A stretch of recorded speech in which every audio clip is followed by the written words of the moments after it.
జనం కోసం జనవాణి. తెలంగాణలో సర్పంచ్ ఎంపీటీసీ ఎన్నికలు అప్పుడే.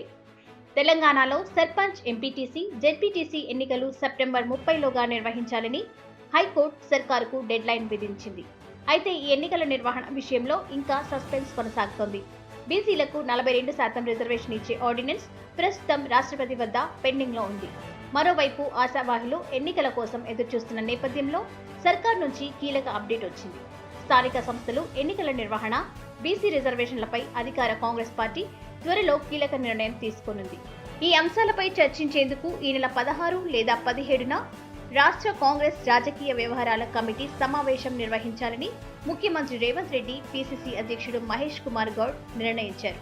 తాజాగా జూబ్లీహిల్స్ లోని సీఎం నివాసంలో జరిగిన గంటన్నర చర్చలో ఈ కీలక అంశాలపై ఇద్దరు నేతలు లోతైన సంప్రదింపులు జరిపారు.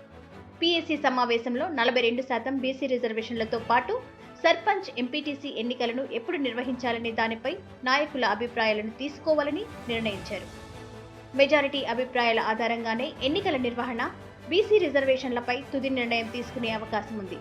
స్థానిక సంస్థల ఎన్నికల్లో పార్టీ విజయం సాధించడానికి నాయకులంతా సమిష్టిగా కృషి చేయాలని సీఎం రేవంత్ రెడ్డి, మహేష్ కుమార్ గౌడ్ సూచించారు. ఎమ్మెల్యేల ప్రాతినిధ్యం లేని నియోజకవర్గాల్లో ఇన్ఛార్జ్లు, సమన్వయకర్తలు గత ఎన్నికల్లో ఓడిపోయిన అభ్యర్థులు కలిసి పనిచేసేలా చూడాలన్నారు.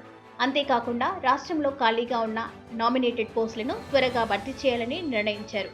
పార్టీ అంతర్గత సర్వేల్లో ప్రభుత్వ అభివృద్ధి, సంక్షేమ పథకాల ప్రచారంలో వెనుకబడిన నాయకులతో మాట్లాడాలని సీఎం రేవంత్ రెడ్డి సూచించారు. పార్టీ వ్యతిరేక కార్యకలాపాలకు పాల్పడే వారిపై చర్యలు తీసుకోవాలని కూడా సమావేశంలో చర్చించారు. ఈ సమావేశంలో జూబ్లీహిల్స్ అసెంబ్లీ ఉప ఎన్నిక వ్యూహాలపై కూడా చర్చించారు. ఈ ఉప ఎన్నికల్లో పోటీ చేయడానికి పలువురు ఆసక్తి చూపుతున్న నేపథ్యంలో అర్హులైన 3 పేర్లను ఎంపిక చేసి అధిష్టానానికి పంపాలని పీసీసీ అధ్యక్షుడు నిర్ణయించినట్టు సమాచారం.